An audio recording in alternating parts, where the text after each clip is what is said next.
Just Stop Oil activists, though, are reportedly planning to occupy the homes of MPs before the next general election. Yes, the environmental campaigners are notorious for blocking roads, defacing artworks and interrupting theatre shows and snooker championships, of course. But they're now said to be preparing to target elected politicians. Let's speak to Dr. Bing Jones, who's a spokesperson for Just Stop Oil. Dr. Bing, a couple of questions. Do you support the targeting of politicians' homes? And if you do, what do you think gives you the right to go and trample on a private person's property, not least people who are most at risk from attacks and even murder, as we've seen in the last couple of years? Look, nobody wants to disturb anybody unnecessarily. And these reports in the Mail on Sunday are really kind of exaggerated. I think that we're going to target politicians because politics is failing. You guys, look, you're not concentrating.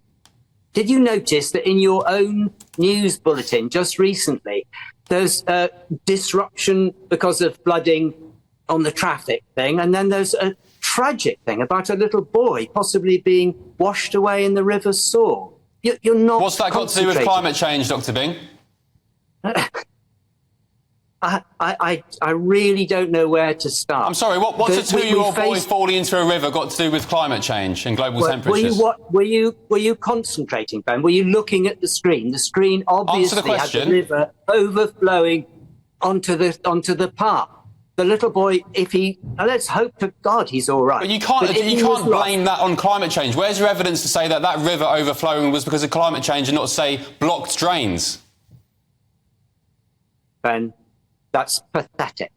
We've had every single month from May, June, July, right through until January has been the hottest month ever. Every single one. The sea is boiling. Every single The sea's boiling. Dr. Bing, do you know what? Hotter than it's ever been. And it's hotter by an enormous jump.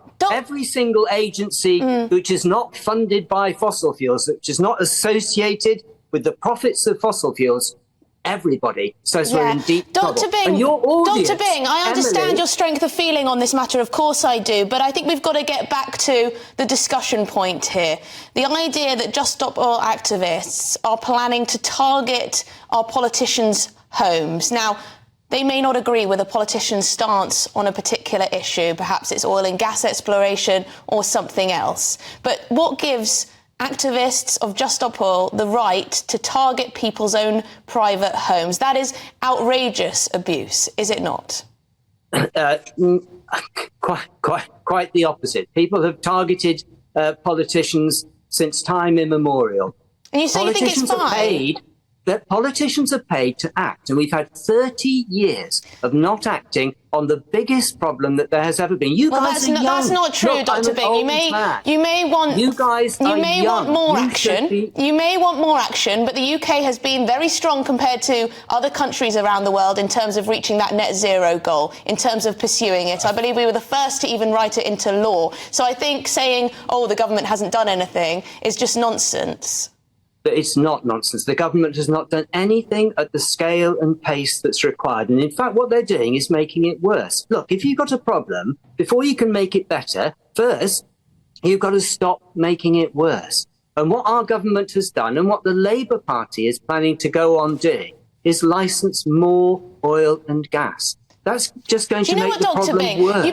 Just Stop Oil behave a little bit like fascists. They have the idea that they have this vision for the world and anyone else's opinion means nothing.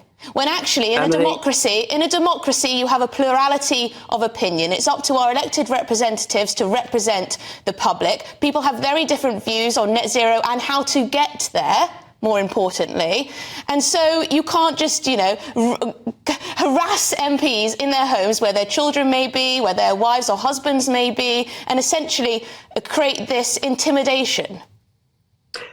Emily, politicians have failed.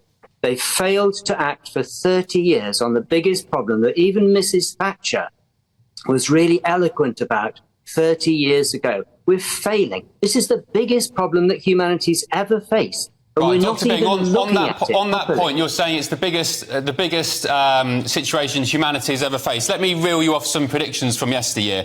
So in the year 2000, Dr. David Viner of East Anglia University, a climate scientist, said that within a few years, winter snowfall will become a, quote, very rare and exciting event. Children just won't know what snow is. In 2004, a report from the Pentagon said Britain would be plunged into a Siberian climate by 2020. And in June 2018, your friend Greta Thunberg fired off an urgent tweet. She said a top climate scientist is warning that climate change will wipe out all of humanity unless we stop using fossil fuels over the next 5 years. She deleted that tweet last year. What do you say to that? Ben, anybody can find any opinion that they want online. But why should we listen to your predictions when they're always wrong? That's the point, Dr. Bing. Look, you don't need to be a climate scientist. You just need to be an ordinary person, sticking your head out of the window, trying to get insurance for a business, trying to find a roofer to fix your roof. Ordinary people are aware things are really bad. We're not doing enough about it, and we have got to just stop oil. Dr. Bing, you guys, I'm a doctor. I've been looking after people all my life with very serious diseases. And I can tell you, if you've got cancer, you don't want to be told you've got cancer. If you've got to go and have a really big operation, you don't want to be told. Dr. Bing, do you know what the current... One thing you really don't want to happen is not to be told at all. OK, Dr. Bing, can I ask you, please, if you know what the current level of carbon dioxide, the parts per million, is for planet Earth at the moment? Oh, gosh, it's 400 and something. It's massively high. It's something like 30% higher than it was. It's nearly double what it was only about 30 or 40 years ago. Right, it's 421, which is much lower than it was thousands of years ago. But let me ask you, what's the target ppm? We need to get it well below 350 is the... we need to get it well below 350. We need to Plenty of studies show that would just destroy vegetation and plant life on Earth. That's completely wrong, Ben. You're just talking rubbish. Well, you keep saying we're talking rubbish and nonsense. It seems to me that you don't want to listen to any other opinion. And actually, I've reeled off plenty of examples. I could sit here all day. I've reeled off plenty of examples of climate doom predictions from yesteryear that many senior people have made. The Pentagon, the UN, senior research scientists. You've sat here now, reeled off more predictions saying we're going to be wiped out. And you can't explain why today is any different to those predictions of yesteryear. Of course I can explain why. Every ordinary person knows that we're burning far more fossil fuels than we ever were before. We've doubled it in the last 30 years.